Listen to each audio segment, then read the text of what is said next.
This August 17, 2015 photo shows a general view of the northern Iraqi town of Sinjar, west of the city of Mosul.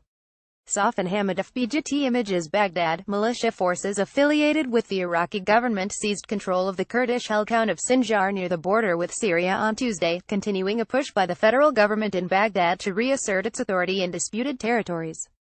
A force of local Yazidis, part of Iraq's popular mobilization movement of militias, took control of the town early on Tuesday morning, local residents and fighters said. A few hours later, Shiite militia forces from Baghdad also entered, they added. The push comes as Baghdad moves to reassert its authority in areas it disputes with the autonomous Kurdish region in the north after it held a referendum for independence last month. Iraqi forces also announced Tuesday retaking the oil fields of Bai Hassan and Havana near the oil production hub of Kirkuk. In a triumphant press conference 2 years ago after Kurdish forces took Sinjar from Islamic State militants, Iraqi Kurdistan's president, Masoud Barzani, vowed that no flag other than the Kurdish one would fly over Sinjar. But on Tuesday, the Iraqi national flag went up, residents said. Sheikh Khalif Bari, a Yazidi religious leader, said the situation was calm but residents were staying in their houses. It's too early for them to know if they are safe, he said. We hope that this will be resolved soon and we hope that the Yazidi people will not be subject to any attacks. Local resident Elias Sinjari said that the Kurdish Peshmerga forces withdrew in the night, except for those originally from Sinjar.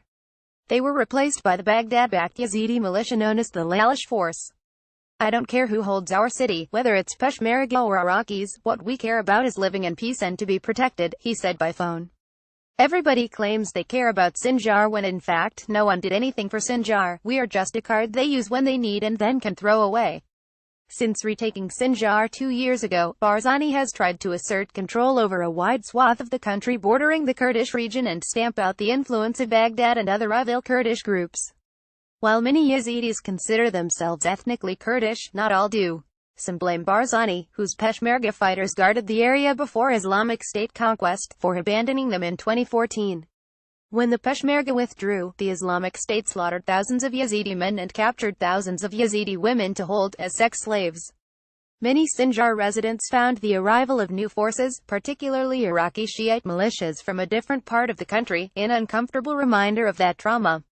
Unfortunately again, the forces that were expected to protect the Yazidis, left the Yazidis alone again without firing a single bullet, said Haider Shesho, a local Yazidi commander. He said that Yazidi leaders were trying to negotiate for the forces from outside the region to leave the town center. We have no problem with the Yazidi force, he said. We would like international intervention, he said. The Yazidis have suffered a lot. Ali Qudida, a local teacher in Sinuni, was upset. This was not expected. The people in Sinjar are scared, he said, adding that about 150 families fled. Shwan reported from Erbil, Iraq. Mustafa Salim contributed from Baghdad.